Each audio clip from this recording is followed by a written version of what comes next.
Hello students, last lecture में हम लोगों ने फ्रुंडलिच एडजॉर्प्शन आइसोथर्म कर लिया था, ये सब कर लिया था। अब हम लोग शुरू कर रहे हैं पहला topic, that is called as positive adsorption.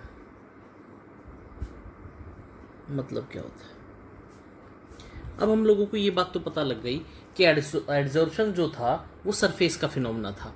तो पॉजिटिव एडजॉर्प्शन वो होता है जब ये मान लो जिसके अंदर हम लोग स्टडी कर रहे हैं, ये वो सरफेस जिसके ऊपर स्टडी करना चाह रहे हैं, अगर यहाँ पे कंसंट्रेशन, इसकी सरफेस पे कंसंट्रेशन मैक्सिमम हो और बल्क में कंसंट्रेशन मिनिमम हो, इसका मतलब मैक्सिमम पार्टिकल्स कहाँ एडजॉर्ब हुए हैं? सरफेस के ऊपर। ऐसे एडजॉर्प्शन को क्या कहा जाता है?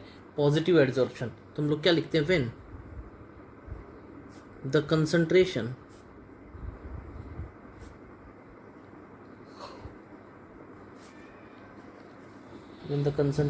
of adsorbate is more on the surface of adsorbent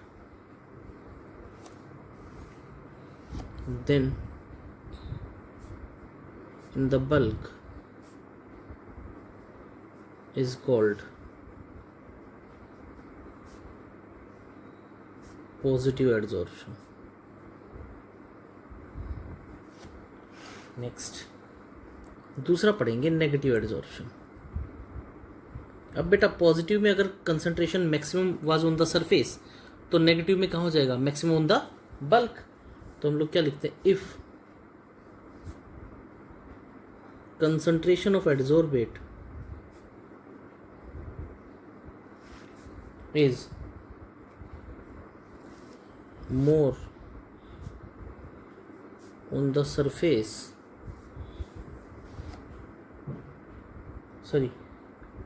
is less on the surface of adsorbent than in bulk is called negative adsorption. क्या कहलाता है? Negative adsorption. बोलो बेटा, बात समझ में आए? नेक्स्ट अब हम लोग पढ़ेंगे that is called as adsorption isobar. पीछे हम लोगों ने आइसोथर्म पढ़ा था। तो किसको कांस्टेंट किया था? टेम्परेचर को। आइसोबार है तो किसको करेंगे? प्रेशर को। और किसके रिस्पेक्ट में हम लोग एडजॉर्प्शन कर ड्रा करेंगे? टेम्परेचर के में। अगर मैं कहता हूँ ये टेम्परेचर है और हम लोगों ने एक्सटेंट ऑफ एडजॉर्प्शन किससे बताया था? x बाई एम से। देखो याद करो, x by m is equal to kp raise to power 1 by n, where x is mass of gas adsorbed, m is mass of adsorbent. x by m. तो मैं क्या कहता हूँ, ये किसके लिए हो गई? प्रेशर क्या था? कांस्टेंट। तो ये क्या हो गया? फिजिजॉर्प्शन। क्या हो गया? फिजिजॉर्प्शन। अगर ऐसे ही मैं ग्राफ ड्रॉ कर रहा हूँ t x बाई एम, और अगर ग्राफ कुछ ऐसा आता है p is equal to constant, तो यहाँ पे क्या है? केमिजॉर्प्शन। ठीक है। तो एडजॉर्प्शन आइसोबार क्या होता है? एक graph drawn between degree of adsorption and temperature at constant pressure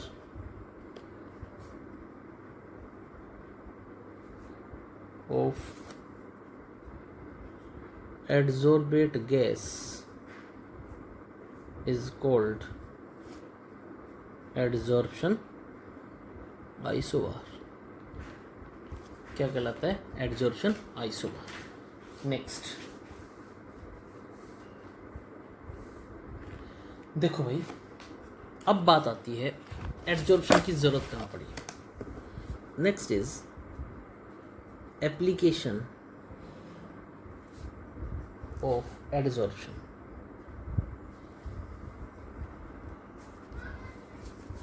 application of adsorption, पहला देखो, मान लो सबसे पहला गैस मास्क। आज कोविड-19 चल रहा है, आजकल हम लोग मास्क लगाते हैं, वो उस मास्क से अलग मास्क आते हैं, गैस मास्क। होता क्या है, जैसे जो कोल इंडस्ट्री होती है जहाँ पे पॉइजनस गैसेस ज़्यादा बनती हैं, हम लोग क्या करते हैं, गैस मास्क का यूज़ करते हैं। तो उन इंडस्ट्रीज़ में ये गैस मास्क क्या करते हैं, उन इंडस्ट्रीज़ के अंदर पॉइजनस गैसेस ज़्यादा बनेंगी, तो ये गैस मास्क उन गैसेस को एब्जॉर्ब कर लेंगे। ये एप्लीकेशन ऑफ एब्जॉर्प्शन है। तो हम लोग क्या कहते हैं, इन गैस मास्क के अंदर होता है activated charcoal. In these gas mask, in these mask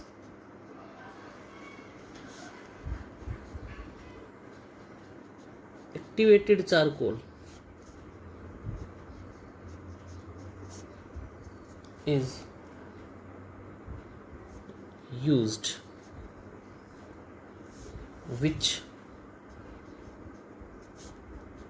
absorbs poisonous gases and used to purify air for breathing, for breathing। आप लोगों ने देखा होगा लेदर के शूज़ के अंदर छोटे छोटे बैग्स आते हैं, सिलिका बैग्स। वो क्या करते हैं, वो है ना, सिलिका जेल होता है, वो ह्यूमिडिटी को एब्जॉर्ब करता है। तो क्या कहते हैं हम लोग, humidity.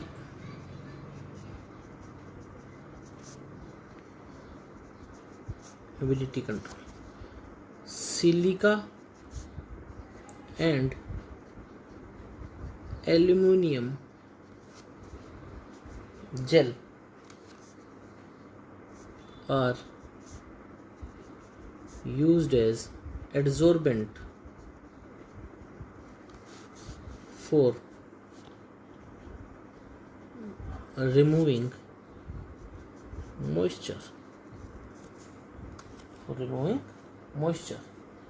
next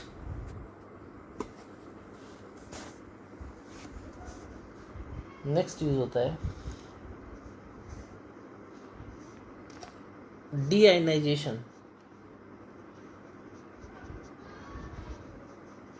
deionization of water। ठीक है, क्या यूज होता है, by using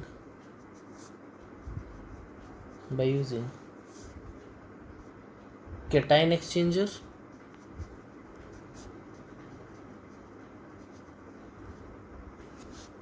and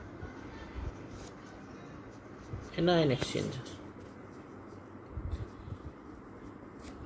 ये था बेटा एड्जॉर्प्शन। नेक्स्ट अभी सेकंड नेक्स्ट टॉपिक है बेटा कैटालाइसिस। अब देखो, आप लोगों ने खूब पढ़ रखा है कैटालाइसिस होता क्या है। कैटालाइसिस बना है कैटलिस्ट से। कैटलिस्ट वो केमिकल सब्सटेंस था जो रिएक्शन के रेट को एनहांस करता था, खुद कहीं पे भी रिएक्शन में पार्टिसिपेट नहीं करता था।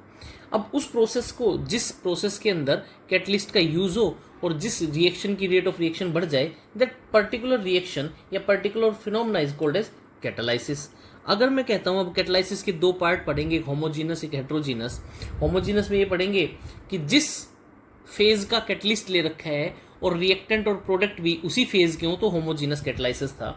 दूसरा होगा हेट्रोजीनस कैटालाइसिस। तो अभी हम लोग शुरू करते हैं कैटालाइसिस होता क्या है। ठीक है, क्या होता है, एक केमिकल सब्सटेंस यूज किया था हम लोग कैटलिस्ट। ठीक है, कैटलिस्ट क्या करता था, रिएक्शन के रेट को एनहांस करता था, या पॉजिटिव और नेगेटिव कैटलिस्ट पढ़े थे हम लोगों ने। पॉजिटिव कैटलिस्ट एनहांस करता था तो नेगेटिव कैटलिस्ट क्या कर दिया करता, डिक्रीज कर दिया करता। इसका मतलब कैटलिस्ट, अगर ब्रॉडर टर्म पढ़ेंगे कैटलिस्ट, तो कैटलिस्ट वो सब्सटेंस हुआ जो कि केमिकल रिएक्शन के रेट को इफेक्ट करता था। अगर पॉजिटिव था तो बढ़ा दिया करता, नेगेटिव था तो घटा दिया करता। कैटालाइसिस होता क्या है, सबसे पहले द सब्सटेंस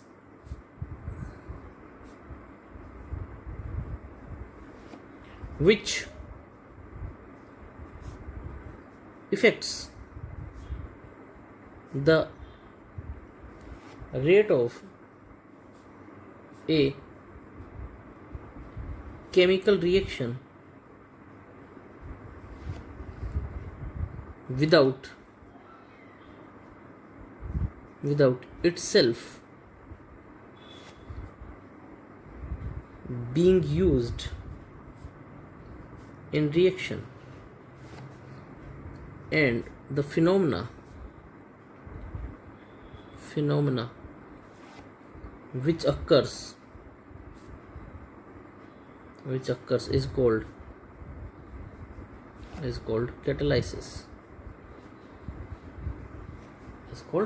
catalysis. ठीक है।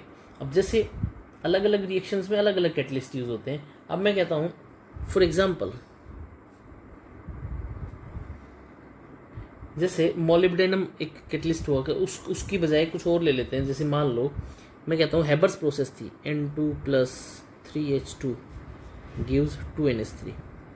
ये हैबर्स प्रोसेस है, मैन्युफैक्चरिंग ऑफ अमोनिया। तो इसमें जो कैटलिस्ट यूज होता है वो आयरन इन सॉलिड फॉर्म। ठीक है बेटा। उसी तरह से कैटलाइसिस के दो पढ़ेंगे हम लोग। एक पढ़ेंगे पॉजिटिव, क्या कहलाएगा, पॉजिटिव, या एक पढ़ेंगे पॉजिटिव एंड नेगेटिव कैटलिस्ट। ये हम लोगों ने लास्ट चैप्टर में पढ़ा है, positive and negative catalyst. Positive क्या करता था, रिएक्शन के रेट को, रिएक्शन रेट इज एनहांस्ड, और नेगेटिव क्या करता था, रिएक्शन रेट इज डिक्रीज्ड। ठीक है। नेक्स्ट हम लोग अब शुरू करेंगे, that is called as homogeneous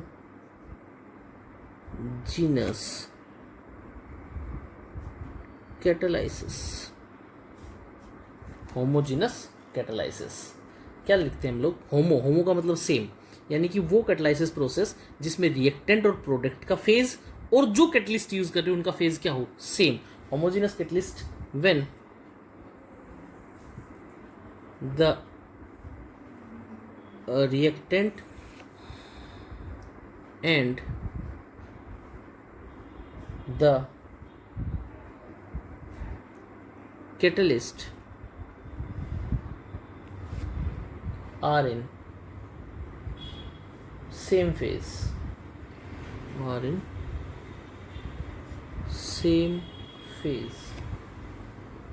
are termed as homogeneous catalysis. For example, oxidation of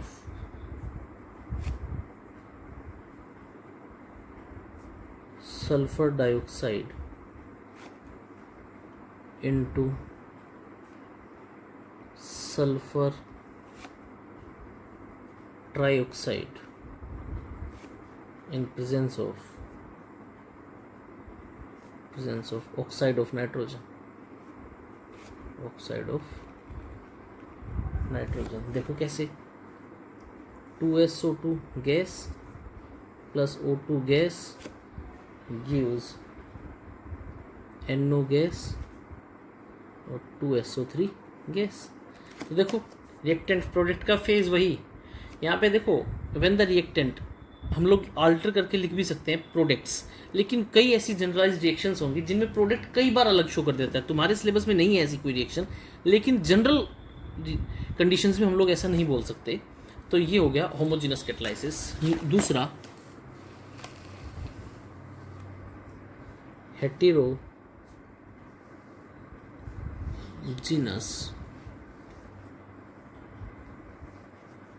catalysis.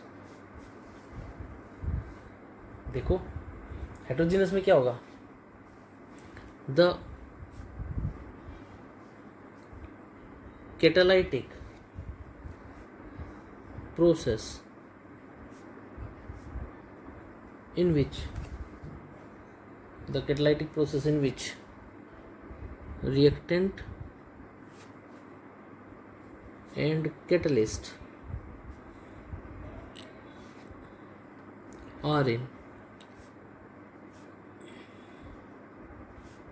different phase. For example,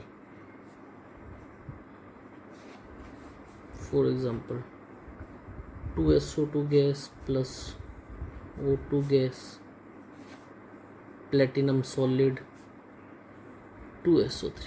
देखो रिएक्टेंट किस फेज में, गैस में, लेकिन कैटलिस्ट किस फेज का यूज हुआ है, सॉलिड फेज का। और देख लो एक और एग्जांपल, हाइड्रोजिनेशन ऑफ ऑयल। देखो हम लोग क्या करते हैं, वेजिटेबल ऑयल लिक्विड फेज में प्लस H2 गैसेस फेज में, और क्या लिखते थे, याद करो, निकल प्लेटिनम पैलेडियम, निकल किस में, सॉलिड फॉर्म में, और ये क्या बन जाया करता, वेजिटेबल घी, ये भी किस फेज में, सॉलिड में।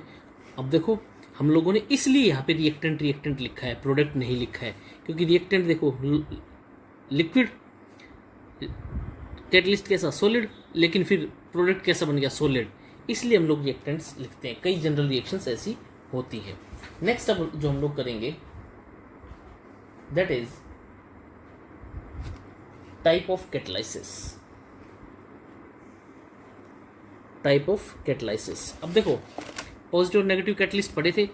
पॉजिटिव कैटलिस्ट जिन रिएक्शंस को कैरी ऑन करवाएगा उन कैटलिस्ट एनहांस्ड रिएक्शंस को क्या बोलेंगे, पॉजिटिव कैटलाइसिस, और नेगेटिव जो करवाएगा वो नेगेटिव कैटलाइसिस। तो मैं नेक्स्ट लिखता हूं, that is next topic, positive catalysis. देखो when rate of reaction is accelerated by substance, by foreign substance, बोल लो foreign substance, बाहर से foreign substance, then it is positive catalyst and reaction is called positive catalysis। क्या कहलाता है, positive कैटलाइसिस। जैसे reaction पढ़ते हैं हम लोग, decomposition of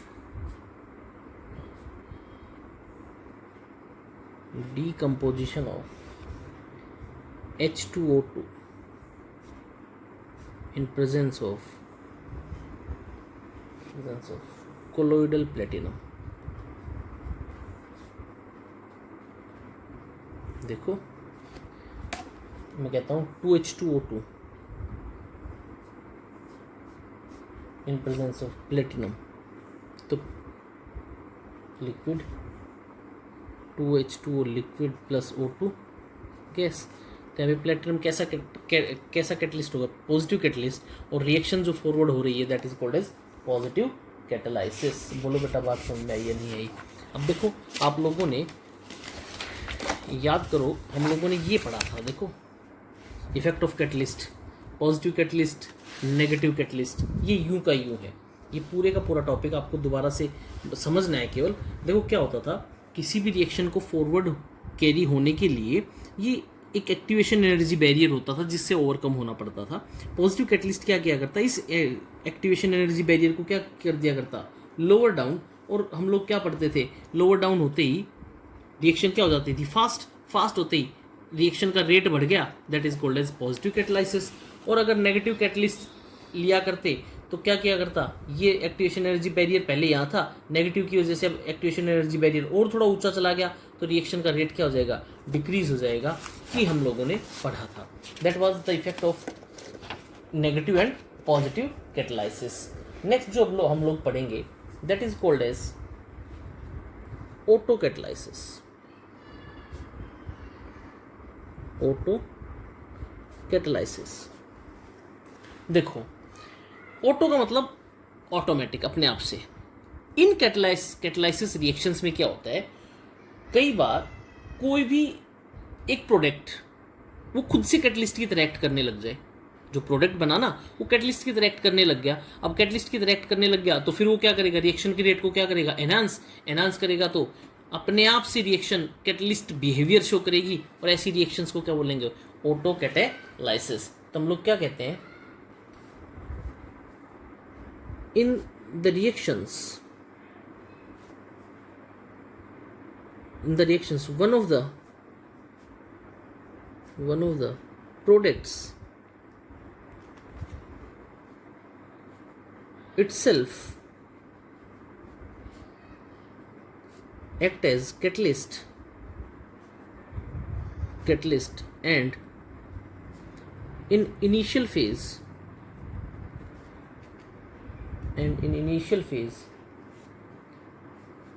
the reaction is slow, but the rate increases as soon as product is formed.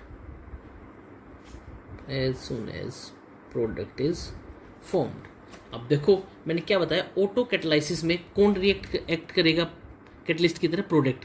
तो जब रिएक्शन शुरू नहीं हुई है इसका मतलब प्रोडक्ट कहीं पे भी नहीं है। जैसे जैसे रिएक्शन एक बार शुरू होगी, रिएक्टेंट से थोड़ा सा भी प्रोडक्ट बन गया, वही प्रोडक्ट किसकी तरह एक्ट करने लग गया, कैटलिस्ट की तरह। वो रिएक्शन के रेट को क्या कर देगा, एनहांस। ऐसी रिएक्शंस को क्या बोला जाता है, auto catalysis. But the rate increase as soon as product is formed and the phenomena is called as autocatalysis। क्या कहलाता है, autocatalysis। For example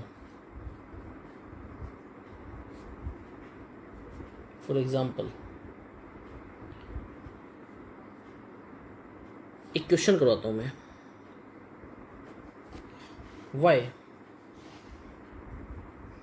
why ester hydrolysis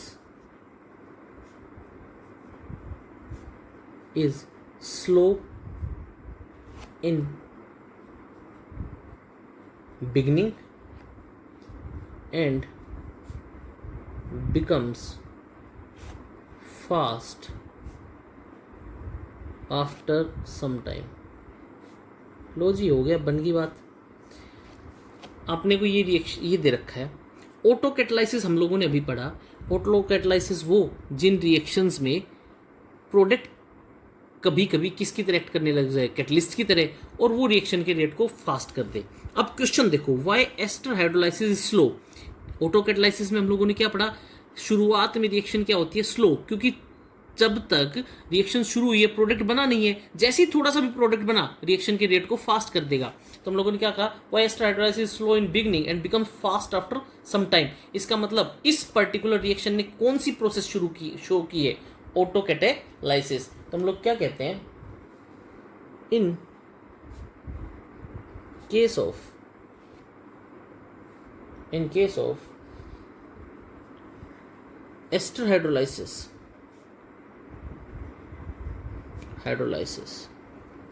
क्या होता है, ये देखो, CH3 COO C2H5 plus H2 gives CH3 COOH plus C2H5OH।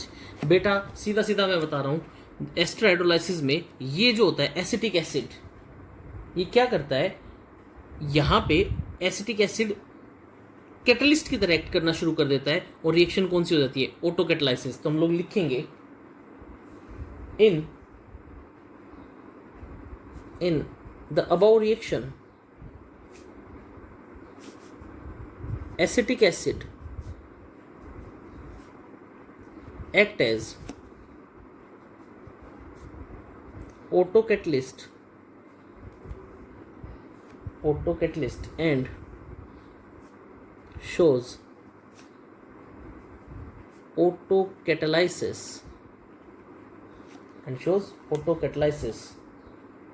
hence reaction becomes faster after some time। ठीक है, तो अब क्या हो गया, रेट किसके बराबर हो गया, रेट इज इक्वल टू के इंटू रिएक्टेंट क्या था CH3COO, C2H5 और कैटलिस्ट कौन है यहाँ पे CH3COOH। ठीक है, और बेटा ये एग्जांपल होमोजीनियस कैटलाइसिस का होता है, सबका फेज सेम है। ठीक है, तो लिख भी लेते हैं, in case of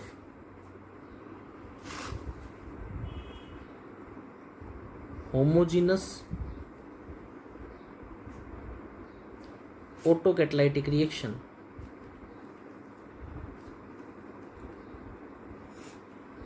rate is directly proportional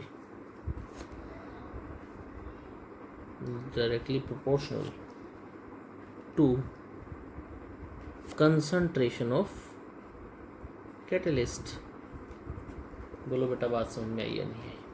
ठीक है, नेक्स्ट टॉपिक हम लोग पढ़ते हैं, दैट इज इंड्यूस्ड कैटलाइसिस।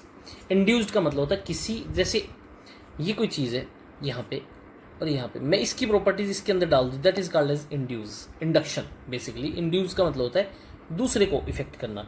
इंड्यूस्ड कैटलाइसिस में क्या होता है, जब एक रिएक्शन दूसरी रिएक्शन के रेट को इन्फ्लुएंस करने लग जाए, इसका मतलब ऐसी कैटलाइटिक रिएक्शंस को क्या कहेंगे, इंड्यूस्ड कैटलाइसिस। जैसे when one reaction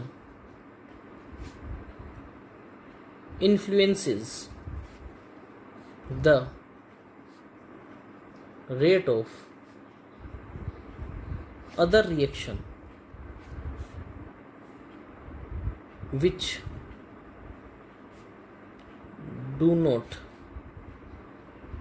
occur at ordinary condition is called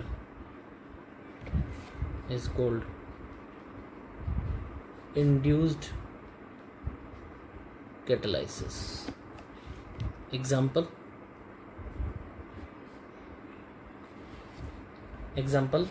reduction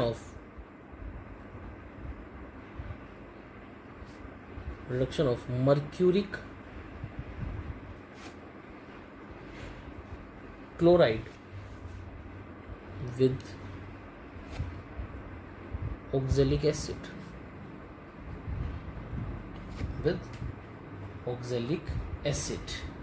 ठीक है, ये था बेटा इंड्यूस्ड कैटलाइसिस। नेक्स्ट जो हम लोग पढ़ेंगे that is characteristic of catalysis. Characteristic of catalysis, ठीक है। कैरेक्टरिस्टिक ऑफ कैटलाइसिस में हम लोग क्या पढ़ेंगे बेटा, कैटलिस्ट वो था जो रिएक्शन के रेट को केवल ऑल्टर किया करता, खुद कभी भी इंक्लूड नहीं हुआ करता रिएक्शन के अंदर, खुद का पार्टिसिपेशन नहीं था।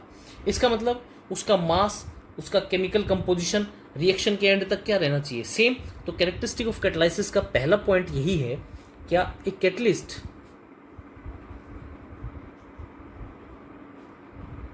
remains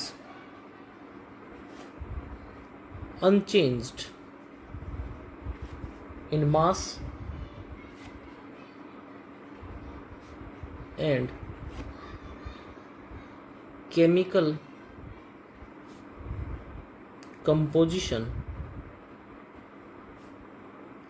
at the end of reaction, end of reaction, ठीक है। ये था पहला। दूसरा, a small quantity of catalyst is sufficient to catalyze